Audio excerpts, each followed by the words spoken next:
আমাদের এটা চলছে। হ্যাঁ হ্যাঁ চারদিকে গেছেন তার থেকে ভালো আছো? হ্যাঁ ভালো, আমি হ্যাঁ ভালো আছি। এইখানটায় যে কোনো মুহূর্তে ব্যাকআপ দাও একদম।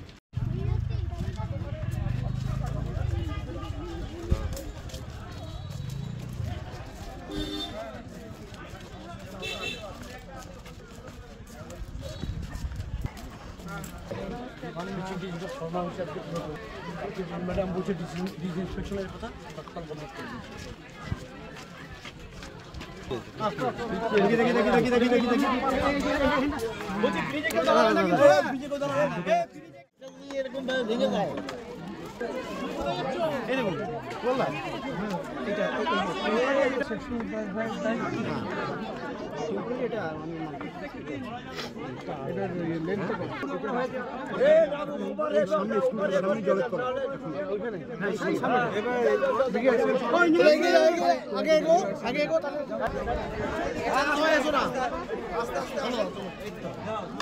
বাবা সম্ভবটা আস্তে আমার ইঞ্জিনিয়ার দেখে গেছে এবং এটা পঞ্চায়েত সমিতি তৈরি করে দিয়েছে আমাদের টেম্পোরারি। তারপর হ্যাঁ প্রায় 25 লাখ টাকা কি হচ্ছিল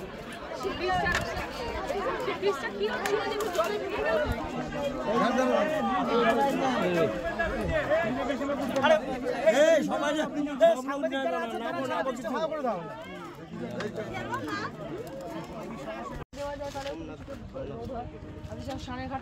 এই ঘাটটার জন্য কিন্তু এই ভাঙনটা বন্ধ হয়েছে।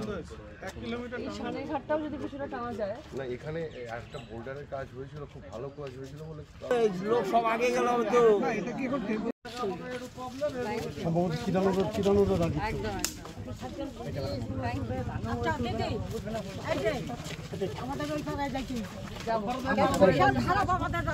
আমি নিশ্চয়ই যাবো, আমি আপনাদের এই ব্রিজটা ব্যবস্থা হয়ে যাক তারপর আমি যাচ্ছি।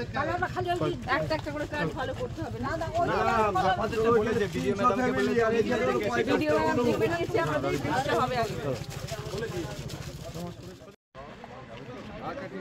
এখানেই থাকো তোমরা? কিচ্ছু নেই, আপনাকে জোর করে একদমই ওই জায়গাটা জোর করে আমি নামিয়েছিলাম যে দেখে যান। এখন থেকে বুঝতে পারছেন তো আমরা কি জায়গায় বাস করছি, আমাদের রাত্রে ঘুম নেই।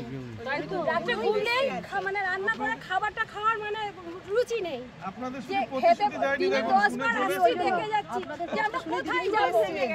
আগের বারে দিদিকে আমরা জোর করে নামিয়েছিলাম, আপনি একটু দেখে যান। কিছু পড়া হবে না সেটা কথা। আমরা তো দেখি খবরটা পাই, আমরা জোর করে নামিয়েছি বিষয় নিয়ে কিন্তু সংসদে সব বাড়ি ঘর সব সোমনাথ পুরাই না ওখান থেকে। আরে মেম্বার এই সুবর্ণ দিকে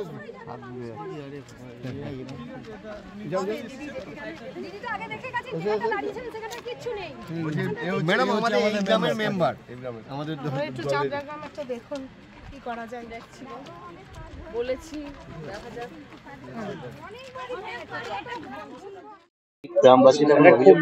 গ্রামবাসীদের অভিযোগ যে লোকাল নেতারা সেই টাকা খেয়ে নিয়েছে।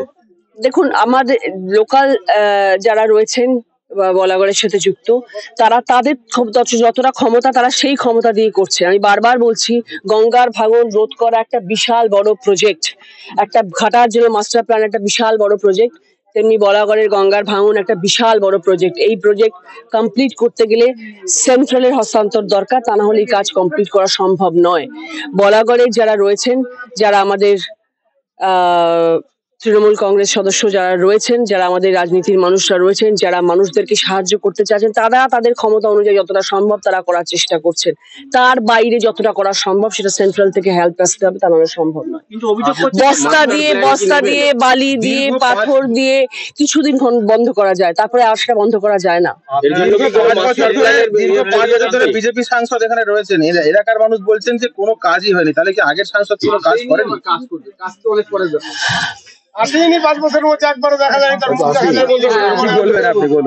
কি করবো বলুন, দুর্ভাগ্যজনক যে যাকে আমাদের পশ্চিমবাংলার মানুষ, হুগলি জেলার মানুষ ভোট দিয়ে জিতিয়ে নিয়ে এসেছিলেন, তিনি তাদের পাশে এসে দাঁড়াননি বা কোনো রকম কাজ করতে পারেননি, সেটা তাদের দুর্ভাগ্য। এবং দেখা যাক এখন কতটা করা যেতে পারে। আমি আমার তরফ থেকে 100 ভাগ চেষ্টা করব, চেষ্টার ত্রুটি রাখবো না। এটুকু কথা আমি সবসময় দিয়ে এসেছি। আমি যখন আমার প্রচারে এসেছি আমি তখনও বলেছি যে আমার যখন সময় হবে আমি নিশ্চয়ই আসবো, আমি যতটা পারবো আমার তরফ থেকে আমি চেষ্টা করব, আমি আমার তরফ থেকে চেষ্টা করবো। ঘাটালের মতো কি বলাগড় মাস্টার প্ল্যান দরকার? ঘাটাল মাস্টার প্ল্যান 12 বছর লেগে গেল হতে, স্যাংশন করতে। তাও সেটা দুর্ভাগ্য যে সেন্ট্রাল থেকে করলো না, সেই আমাদের মুখ্যমন্ত্রী মমতা বন্দ্যোপাধ্যায় এবং অভিষেক বন্দ্যোপাধ্যায় হস্তান্তর করলেন এবং তারাই প্রতিশ্রুতি দিলেন ঘাটাল মাস্টার প্ল্যান আমরা করব। এটা মানে বাস্তবায়িত হয়নি। এখানেই বোঝা যায় যে একজন আমাদের সাংসদ দেবের মতন একজন মানুষ আজকে 10 বছর ধরে সাংসদ হওয়ার পরেও, পার্লামেন্টে গিয়ে লড়াই করার পরেও সে শেষ পর্যন্ত সেই আমাদের তৃণমূলের, আমাদের জননেত্রী, আমাদের মাননীয় মুখ্যমন্ত্রী, তিনি আমাদের পাশে এসে দাঁড়ালেন, তিনি ঘাটাল মাস্টার প্ল্যান স্যাংশন করলেন। হবে এটা দাদা, এটা বিশাল বড় একটা জিনিস, সেটা একটা প্ল্যানিং এর একটা স্টেজ থাকে, 1500-1600 কোটি টাকার একটা জিনিস সে প্ল্যানিং স্টেজে রয়েছে, সেটা ধীরে ধীরে হবে। আমি আজকে 3 মাস হলো সাংসদ হয়েছি, আমি 3 মাস ধরে এসে আমি আজকে শুরু করেছি সাংসদে বলা। আমি চেষ্টা করছি যাতে সেন্ট্রালে মিনিস্টারদের সাথে কথা বলে আজকে আমি গঙ্গার ভাঙন নিয়ে কথা বলতে পারি, যাতে তারা আমাদের দিকে একটু তাকান, আমাদের যাতে সাহায্যের হাত বাড়িয়ে দেন। চেষ্টা শুরু করেছি, আমি জানি না এই চেষ্টা কবে গিয়ে শেষ হবে। চেষ্টা করতে হবে, লড়াই করতে হবে, লড়াইয়ের জন্য নেমেছি, লড়াই করব। মুখ্যমন্ত্রী জানিয়েছেন উৎসবে ফেরার জন্য। যাদের ঘর ভেঙে গেছে তাদের যদি জায়গা থাকে, আবাস যোজনার টাকা দিদি তো দেবেন বলেছেন, ডিসেম্বর মাস থেকে তাদের বাড়ি ঘর তারা পাবেন। খুব শিগগিরই তাদের ডিসেম্বর থেকে কাজ শুরু হবে। এবং উৎসবে ফেরার জন্য পশ্চিমবঙ্গবাসীকে তিনি বলেছেন উৎসবে ফেরার জন্য, কি বলবেন? আমাদের মাননীয় মুখ্যমন্ত্রী এমন একজন মানুষ, তিনি শুধু নিজের কথা ভাবেন না, তিনি সবার কথা ভাবেন। তাই জন্য তিনি বলেছেন উৎসবে ফিরে আসার জন্য, কারণ তার মনের মধ্যে এই জিনিসটা সব সময় ছিল যে আজকে শুধু উৎসব মানে উৎসব নয়, উৎসব মানে খাওয়া দাওয়া নয়, উৎসব মানে আনন্দ নয়, উৎসব মানে হচ্ছে প্রচুর মানুষের রুচি রোজগার। এই জিনিসটা দিদি মাথায় রেখেছেন বলে দিদি সবাইকে অনুরোধ করেছিলেন উৎসবে ফিরে আসুন, এতগুলো মানুষের ঘরে হাসি ফোটান, তাই জন্য বলেছিলেন দিদি। সেই জিনিসটাকে সম্মান করবে, দিদির কথাগুলোকে সম্মান করবে। এই ঘাটটার জন্য কিন্তু এই ভাঙনটা বন্ধ হয়েছিল। 1 কিলোমিটার এই সানের ঘাটটাও যদি কিছুটা টানা যায়। না, এখানে একটা বোল্ডারের কাজ হয়েছিল, খুব ভালো কাজ হয়েছিল বলে ওইখানটা বোল্ডার স্পটে তো বলবো এরকম ভাবে ভেঙে যায়। এই দেখুন বললাম এটা এটা এটা লেন্থ সামনে সামনে জলের তলা ওইখানে আগে এগো তাহলে এসো না